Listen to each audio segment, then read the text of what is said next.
Hi friends, నేను సంతోష్ కుమార్. ఈ video 10th class trigonometry నుండి 6th వీడియో అయితే ప్రీవియస్ వీడియోస్ యొక్క లింక్స్తో పాటు ఏ వీడియోలో ఏ టాపిక్ కవర్ అవుతుంది అన్నది కూడా డిస్క్రిప్షన్లో ఇస్తాను. ఒకసారి డిస్క్రిప్షన్ ఓపెన్ చేసి తప్పకుండా ప్రీవియస్ వీడియోస్ అయితే చూడండి. అయితే ఫ్రెండ్స్, ఈ వీడియోలో మన టాపిక్ ఏంటి అంటే ఎక్సర్సైజ్ 11.1లో second problem and third problem అయితే చేద్దాము. ఇందులో second problem, the sides of a right angle triangle PQR are PQ equal to 7 centimetres comma QR equal to 25 centimetres and angle P equal to 90 degrees. Find tan Q minus tan R. tan Q minus tan R. Okay అండి, right angle triangle PQR అంట. P దగ్గర 90 degrees ఉండాలంట. ఇదిగో P దగ్గర 90 degrees, ఇక్కడ Q ఇక్కడ R నేను drop పెట్టుకున్నాను. మీ ఇష్టం, ఇక్కడ Q ఇక్కడ R పెట్టుకున్నా పర్వాలేదు. ఓకేనండి, ప్రాబ్లం అయితే మిస్టేక్ అవ్వదు. Next, PQ equal to 7 centimetres అని ఇచ్చాడు. ఇదిగో PQ equal to 7 centimetres. QR equal to 25 centimetres అని ఇచ్చాడు. ఇంకో QR ఈక్వల్ టు 25 సెంటీమీటర్స్. ఆటోమేటిక్గా మనం థర్డ్ సైడ్ అనేది ఏ విధంగా ఫైండ్ చేస్తామండి? Pythagoras theorem. పైథాగరస్ థియరం ఏంటండి? Hypotenuse square is equal to side 1 square plus side 1 square. Next, hypotenuse అంటే మనకి ఏంటండి? QR లేదా RQ ఏదైనా ఒకటే. QR square is equal to side 1 అంటే ఈ సైడ్ తీసుకున్నాను, PR స్క్వేర్ ప్లస్ సైడ్ 2 అంటే ఇది PQ square. Okay, QR square, QR అంటే మనకి ఎంతండి? 25. ఇంకా 25 square is equal to PR మనకు కావాల్సింది, మనం ఫైండ్ అవుట్ చేయాల్సిన లెంత్. కాబట్టి దాన్ని అగౌన్ చేసాను, PR స్క్వేర్ ప్లస్ PQ అంటే ఎంతండి మనకి? 7. ఇదిగో 7 స్క్వేర్. 25 స్క్వేర్ అంటే 25 ఇంటూ 25 దట్ ఈక్వల్ టు ఎంతండి? 625 equal to PR square plus 7 square అంటే 7 into 7 that equal to 49. Okay, ఈ 49 ఇటు పక్క తీసుకొస్తే ప్లస్ 49 కాస్త minus 49. 625 minus 49 is equal to ఇంకేముందండి? PR square. 625 మైనస్ 49 అంటే 576 is equal to PR square. మనకి ఏం కావాలండి? PR కావాలి, PR స్క్వేర్ వద్దు. కాబట్టి స్క్వేర్ని ఇటుపక్క పంపించేస్తే స్క్వేర్ రూట్ ఆఫ్ 576 అవుతుంది. స్క్వేర్ రూట్ ఆఫ్ 576 అంటే 24 సెంటీమీటర్స్. ఓకేనండి, ఇది పైథాగరస్ థియరం. అన్ని ప్రాబ్లమ్స్ కానీ మనం ఇది కామన్గా చేస్తున్నామని చెప్పి నేను ఫస్ట్ నోట్ చేసి ఆ తర్వాత ఎక్స్ప్లెయిన్ చేశాను. ఓకేనండి, ఇప్పుడు మనం PR స్క్వేర్ ఫైండ్ అవుట్ చేసాక ఎంత వచ్చిందండి? 24 సెంటీమీటర్స్. ఓకే, ఇప్పుడు మనకు అసలు ఏ వాల్యూ కనిపెట్టాలి? tan Q minus tan R value ఎంత అవుతుంది అన్నది కనిపెట్టాలి. ఫస్ట్ ఆఫ్ ఆల్ మనం tan Q వాల్యూ కనిపెడదాము, ఆ తర్వాత tan R వాల్యూ కనిపెడదాము, ఆ తర్వాత ఈ రెండింటిని మైనస్ చేద్దాం. ఓకేనండి, ఓకే, మీకు ఇది నోట్ చేసుకుని ఇప్పుడు నేను చెరిపేసి నోట్ చేసింది డౌన్గా ఎక్కించుకోవాలి. చెప్పాను కదండి, ప్రతి వీడియోలోని నేను చెరిపేసి మళ్ళీ రాస్తాను అంటే మీరు డౌన్ ఎక్కించుకోవాలి, పక్కన మాత్రం అసలు ఎక్కించుకోవద్దు. ఓకేనండి, tan Q అంటే మనకి ఫార్ములా అవుతుందండి, opposite side to angle Q by adjacent side to angle Q. Next, tan R అంటే opposite side to angle R by adjacent side to angle R. tan అనేటప్పటికీ మీకు ఆపోజిట్ పై ఎడ్జసెంట్ గుర్తుకు రావాలి. ఇక్కడ ఏ angle ఉంటే అది ఇక్కడ యాంగిల్ పెట్టుకుంటారు. ఓకేనండి, అంతే, జస్ట్ చాలా easy. First of all tan Q అంటే Q కాబట్టి ఇంకో ఇక్కడ చూసుకుని దీన్ని బట్టి మనం సైడ్స్ చూసుకోవాలి. Opposite side to angle Q అంటే దీనికి ఆపోజిట్గా సైడ్ ఉన్న ఏంటండి? PR by adjacent side to angle Q. Qకి ఎడ్జసెంట్ సైడ్ అంటే PQ. ఓకే, ఇప్పుడు వాటి యొక్క లెన్స్ వేసేయండి. PR అంటే 24 బై PQ అంటే 7, అంతే. Next, tan R. ఇప్పుడు మనం ఇక్కడ బట్టి సైడ్స్ చూసుకోవాలి. ఈ యాంగిల్ని యూజ్ చేసుకుని మనం సైడ్స్ చూసుకోవాలి. ఓకేనండి, opposite side to angle R. Rకి ఆపోజిట్గా ఉన్న సైడ్ ఏంటండి? PQ by adjacent side to angle R. Adjacent side to angle R. Rకి ఎడ్జసెంట్ సైడ్ అంటే PR. అవునా కదా? జస్ట్ మీకు చూస్తే తెలిసిపోతుంది. PQ అంటే ఎంతండి మనకి? 7 బై PR అంటే ఎంతండి? 24.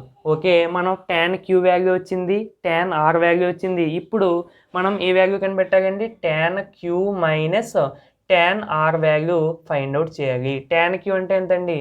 24 బై 7 మైనస్ tan R అంటే 7 బై 24. ఓకేనండి, ఫ్రాక్షన్స్తో నేను ప్లస్ కానీ మైనస్ కానీ ఇంటూ కానీ మల్టిప్లికేషన్ కానీ ఏ విధంగా చేయాలని నేను ప్రీవియస్ వీడియోస్ అంటే వీడియోస్ ఆల్రెడీ చేశాను, 2 వీడియోస్. ఓకేనండి, మీకు ప్లేలిస్ట్లోకి వెళ్ళి చూస్తే మీకు అర్థమవుతుంది, అప్పుడు నేర్చుకోండి ఒకసారి రాకపోతే. ఇక్కడ 24 into 24 576 minus 7 into 7 49 by 7 into 24 అంటే 7 4 28 168. ఓకేనండి. ఇక్కడ మనకి ఫ్రాక్షన్స్తో ప్లస్ వచ్చినా కానీ మైనస్ వచ్చినా కానీ ఈ ఫార్మేట్లో ఉంటే ఫస్ట్ 24 అంటే ఈ విధంగా క్రాస్ చేస్తాము మల్టిప్లికేషను. ప్లస్ ఉంటే ప్లస్, మైనస్ ఉంటే మైనస్ ఇక్కడ పెడతాము. ఆ తర్వాత ఈ విధంగా 7 × 7 49 బై 7 × 24. ఓకే, నేను ఒకసారి రాకపోతే ఆ వీడియోస్ చూడండి ఫ్రాక్షన్స్ సంబంధించి. ఓకే, నేను ఎంతసేపు ఉండవు.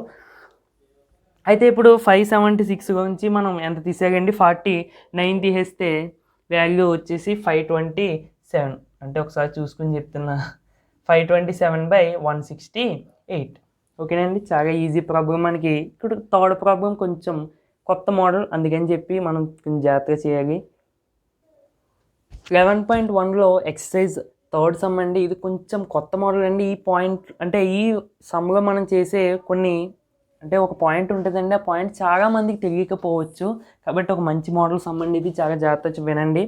In a right angle triangle ABC with right angle B in which small a equal to 24 units small b equal to 25 units and angle BAC equal to theta, find cos theta and tan theta. Okay, నేను ఇక్కడ మనం అన్ని sums కాక ఈ some కూడా, but కొంచెం information అనేది కొంచెం ఇండైరెక్ట్గా మనకి ఇచ్చాడు. ఏంటి అంటే ఇక్కడ చూడండి, small a equal to 24 units, small b అని కూడా మెన్షన్ చేశాడు. అంటే ఇక్కడ లెన్స్ అనేది 24 అనేది ఇది తీసుకోవాలా లేదా ఇది తీసుకోవాలా లేదా ఇది తీసుకోవాలా అనేది మనకి సరిగ్గా మెన్షన్ చేయలేదు, అవునా కదండి. ఎప్పుడైనా సరే గుర్తుపెట్టుకోండి, మనకి వెర్టెక్స్ ఏమో ఏబీసీ అంటే ఇవి, వెర్టెక్స్ ఏమో ఏబీసీ ఇచ్చేసి లెన్స్ అనేవి ఇంకో ఇలా small a small b small c కింద ఇచ్చాడు అంటే ఆ లెన్స్ మీరు ఆ వెర్టెక్స్కి ఆపోజిట్గా ఉన్న సైడ్స్లో వేసుకోవాలి. అంటే ఇక్కడ చూడండి, మనకి small a equal to 24 units ఇచ్చాడు అంటే ఆ లెంత్ దేనికి వస్తుందండి, ఇంకో ఏ వెర్టెక్స్కి ఆపోజిట్గా ఉన్న సైడ్కి వస్తుంది. అంటే ఇది మీకు స్మాల్ ఏ అవుతుంది. దట్ ఈజ్ ఎంత ఇచ్చాడండి మనకి 24 యూనిట్స్. అది next small b equal to 25 units. Small b అంటే మీకు బి యొక్క వెర్టెక్స్కి ఉన్న ఆపోజిట్ సైడ్ అంటే ఇది ఏమవుతుందండి, ఇది బి అవుతుంది. ఓకే, దీని యొక్క లెంత్ ఎంత ఇచ్చారండి మనకి 25 యూనిట్స్. అది జస్ట్ చిన్న పాయింట్ తెలిస్తే ఇంకా మిగిలిన సమ్ అంతా మనం కామన్. ఓకేనండి, ఇక్కడ మనం థర్డ్ సైడ్ కనిపెడదాం. నేను ఇక్కడ పైథాగరస్ చేసి చూపించేస్తాను, టైం వేస్ట్ కదా, ఎలాగ మనం అన్నిటిలో కామన్గా చేస్తున్నాం. నెక్స్ట్ మనకి క్వశ్చన్లో ఇంకొక పాయింట్ ఇచ్చాడండి, angle BAC equal to theta, angle BAC equal to theta. ఈ విధంగా మనకి ఇచ్చినప్పుడు మిమ్మల్ని ఏ విధంగా సెలెక్ట్ చేసుకోవాలని చెప్పాను నేను. అంటే ప్రీవియస్ ఫోర్త్ వీడియో కానీ ఏ వీడియో కానీ చెప్పాం మనం. ఓకే చూడండి, పర్వాలేదు. బిఏసి అంటే బి నుంచి ఏ నుంచి సికి అంటే ఇచ్చిన ట్రయాంగిల్ ప్రకారం మీరు చూసుకోవాలి. అంతేగాని డైరెక్ట్గా ఈ బి దగ్గర థీటా వేసేయడం, ఏ దగ్గర థీటా వేసేస్తే మాత్రం రాంగ్ అయిపోతుంది. ఓకేనండి, ఇచ్చిన ట్రయాంగిల్ బట్టి మీరు అక్కడ చెక్ చేసుకోవాలి. బిఏసి ఇంకో బిఏసి అంటే యాంగిల్ ఎక్కడ ఫామ్ అవుతుంది మీకు, ఇక్కడ. అంటే దిస్ ఈజ్ ద మనకి ఏంటండి థీటా అని అర్థం. ఓకే, అదండి మన థీటా. నెక్స్ట్ థర్డ్ సైడ్ కనిపెట్టడానికి ఇంకో hypotenuse square equal to side 1 square plus side 2 square. Same ఈ వెర్టెక్స్ వేసాను, సేమ్ వాల్యూస్ మొత్తం టోటల్గా వేసాను, మీకు టోటల్గా అర్థమవుతుంది. ప్రతి స్టెప్ నేను వేసాను. ఏబీ అనేది మనకి ఎంత వచ్చిందండి, 7 యూనిట్స్. ఏబీ అంటే ఏంటి, ఇది ఎంత వచ్చినట్టు 7 యూనిట్స్. ఓకే, మనకి ట్రయాంగిల్లో 3 సైడ్స్ అయితే వచ్చేసాయి. నెక్స్ట్ మనం ఏం కనిపెట్టాలి, cos theta and tan theta అనేది ఫైండ్ అవుట్ చేయాలి. కాస్ థీటా అంటే మనకి ఫార్ములా అవుతుందండి, adjacent side to angle theta by hypotenuse. ఇంకో థీటా ఇక్కడ దీని రెస్పెక్ట్ మనం సైడ్స్ తీసుకోవాలి. ఎడ్జసెంట్ సైడ్ టు థీటా అంటే ఏ సైడ్ వస్తుందండి, ఏబి బై హైపోటెనస్ సైడ్ అంటే ఏసీ. అంతే, ఏబి అంటే మనకి 7, ఏసీ అంటే 25. Next tan theta opposite side to angle theta by adjacent side to angle theta. థీటాకి ఆపోజిట్గా ఉన్న సైడ్ ఏంటండి బీసీ బై థీటాకి ఎడ్జసెంట్గా ఉన్న సైడ్ ఏబి. బీసీ ఏమో మనకి 24, ఏబి ఏమో 7. ఓకే, టోటల్గా మనకి cos theta value tan theta value అనేది ఫైండ్ అవుట్ చేసాం. అయితే మీరు ఈ ప్రాబ్లం బట్టి నేర్చుకోవాల్సిన పాయింట్ ఏంటి అంటే, ఎప్పుడైనా సరే డయాగ్రామ్ యొక్క వెర్టెక్సెస్ ఏబీసీతో ఇండికేట్ చేసి లెన్స్ అనేది స్మాల్ ఏలోని స్మాల్ బిలోని స్మాల్ సిలోని ఇస్తే మీరు అనుకోవాల్సింది అంటే ఏ వెర్టెక్స్కి ఉన్న ఆపోజిట్గా ఉన్న సైడ్ యొక్క లెంత్ స్మాల్ ఏ, బి వెర్టెక్స్కి ఆపోజిట్గా ఉన్న సైడ్ యొక్క లెంత్ స్మాల్ బి, సి వెర్టెక్స్కి ఆపోజిట్గా ఉన్న సైడ్ యొక్క లెంత్ స్మాల్ సి. ఓకేనండి, మనం ఈ ట్రయాంగిల్ ప్రకారం మీకు ఒక్కసారి ఏబిసి అనుకున్నాం. ఇప్పుడు దీని యొక్క లెంత్ ఏమవుతుందండి, స్మాల్ ఏ అవుతుంది. దీని యొక్క లెంత్ ఏమవుతుంది, స్మాల్ బి. దీని యొక్క లెంత్ స్మాల్ సి అవుతుంది. ఎప్పుడైనా ఇన్ కేస్ ఈ విధంగా small a small b small c's ఇస్తే నేను చెప్పాను. ఓకేనండి, మంచి పాయింట్ ఇది. ఓకే ఫ్రెండ్స్, వీడియో అయితే అయిపోయినట్టే. నచ్చితే తప్పకుండా లైక్ చేయండి. అదేవిధంగా మీతో పాటు చదువుకుని మీ ఫ్రెండ్స్కి తప్పకుండా షేర్ చేయండి. మన ఛానల్ సబ్స్క్రైబ్ చేసుకుని డైలీ ఫాలో అవడానికి అయితే ట్రై చేయండి. ఓకే ఫ్రెండ్స్, నెక్స్ట్ వీడియోగా మళ్ళీ కలుద్దాం. Thank you for watching.